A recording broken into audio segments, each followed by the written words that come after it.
Coach, gratifying to get a guy like Josh Levo back in the lineup. He certainly produced.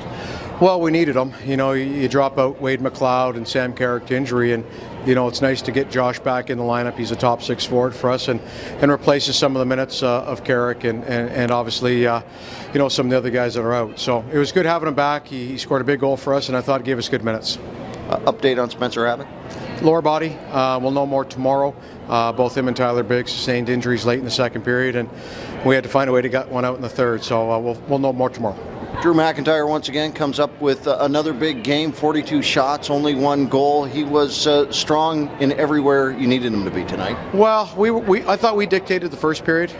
Maybe a saw-off in the second, and I thought obviously we knew GR was going to come to us in the third. They're the reigning Calder Cup champions. They're proud. They're well coached, and we knew they were going to come hard in the third, and they did. And Drew has to be that guy, especially when you lose an Abbott and a Biggs, and you're already tired coming into the game. That we needed him to be solid, and he was spectacular. Brandon Kozin also came up big once Spencer Abbott went down, it seemed like.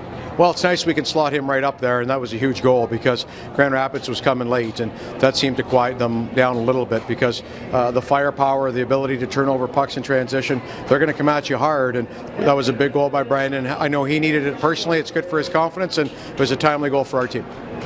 Steve, how difficult has it been to try to maintain some balance down the middle with the middle hurting the most? Yeah, it's been tough. You know what, you're playing Tyler Biggs out of position. You know, I played Brad Ross a little bit at center tonight, so we're playing a number of guys out of position right now. But you know what, it's a true testament about this hockey club.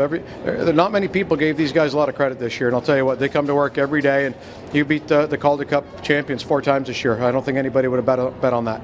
Corey Nagy, a guy you bring up when you need him, he seems to slide in there pretty smoothly. Yeah, he's a versatile guy. He can play on our fourth line like he did 2 days ago, or on our second line like he did tonight.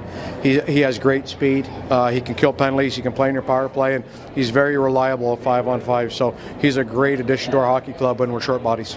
It's still a small sample size for Brendan, but what have you seen from him from the junior days with Team Canada now as a mature kind of pro player? Kozin? Yeah. You know what? Again, I think it's maturity.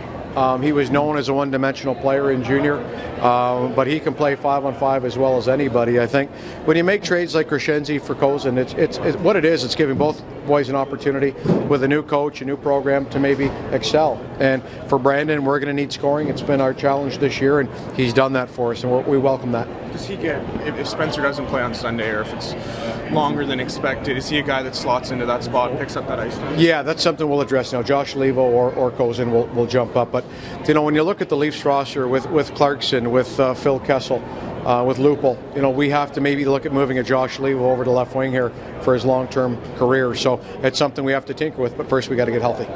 Sam Carrick, can you just update his situation? Who's that? Sam Carrick. Yeah, Sam Carrick, again, you know, he's probably going to be a little longer than we expected. It's upper body. It's not his head, which is good news, but he's upper body, so we won't see him on Sunday. He got hurt on Wednesday, did he? Yeah, he did. He took the shootout. He won in the shootout. Yep. So that tells you it's not severe, but it's not going to get us in Sunday. You guys were outshot by over 20 in the final 2 periods. What's the message to the team after a game? You know what? You have to look at the schedule we've had. The guy holding the microphone in my mouth has been along the ride here for the last month and a half. And it's been a lot of miles and a lot of wear and tear. You're playing the reigning Calder Cup champions, and you know they're going to come. You're up 2 goals. You lose arguably your best forward in Spencer Abbott, and a great shutdown player in Tyler Biggs. So, you know, there is absolutely nothing left in the tank. We have to go easy here tomorrow, and we've got to find a way to, with our tank really almost on E, to get another 60 minutes out of these guys on Sunday. There's not a lot left.